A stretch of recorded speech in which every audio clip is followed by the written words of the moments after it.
BC రిజర్వేషన్లపై BRS వైఖరి చెప్పాలని తెలంగాణ జాగృతి అధ్యక్షురాలు కవిత డిమాండ్ చేశారు.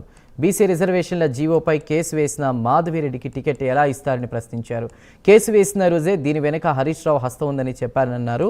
ఇప్పుడు ఆ వ్యక్తికి టికెట్ ఇవ్వడంతో అది నిజమని స్పష్టమైందన్నారు కవిత. అంటే మీ పిల్లగాడు పోయిండు, బయటకు పోయి ఏదో కమ్యూనిటీ ఆర్గనైజేషన్ పెట్టుకున్నాడు, మరి పనిచేస్తాడు. ఎవరి కమ్యూనిటీ కోసం వాళ్ళు పనిచేసుకుంటారు కదా.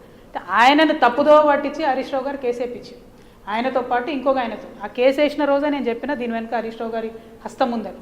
అది ఎప్పుడు రుజువైంది? నిన్న ఈ మాధవరెడ్డికి టికెట్ ఇచ్చుడుతో రుజువైంది. ఆ పిల్లగాడు అప్పుడెప్పుడో తెలంగాణ ఉద్యమంలో 2010లో 9లో వెళ్ళిపోయాడు మా ఆర్గనైజేషన్లోకి వెళ్ళి. అప్పటి నుంచి కమ్యూనిటీ ఆర్గనైజేషన్ పెట్టుకొని నడిపించుకున్నాడు. లీడర్ని చేసింది మేమే, మా కర్మగాలికి. కాకపోతే అది ఇప్పుడు వచ్చి బీసీలకు వ్యతిరేకంగా ఒక అస్త్రంగా హరీష్ రావు చేతిలో ఆయన చిక్కుకున్నాడు. నేను అనేది ఏంటంటే హరీష్ రావు గారి చేతిలో చిక్కుకున్న ఈ అస్త్రానికి బీఆర్ఎస్ పార్టీ ఎట్లా ఎండోర్స్ చేస్తుంది, ఎట్లా టికెట్ ఇస్తుంది? అది తప్పు కదా. ఇన్ని లక్షల మంది బీసీలకు వాళ్ళ నోటికాడి ముద్దను లాక్కునేటటువంటి పిటిషన్ అది.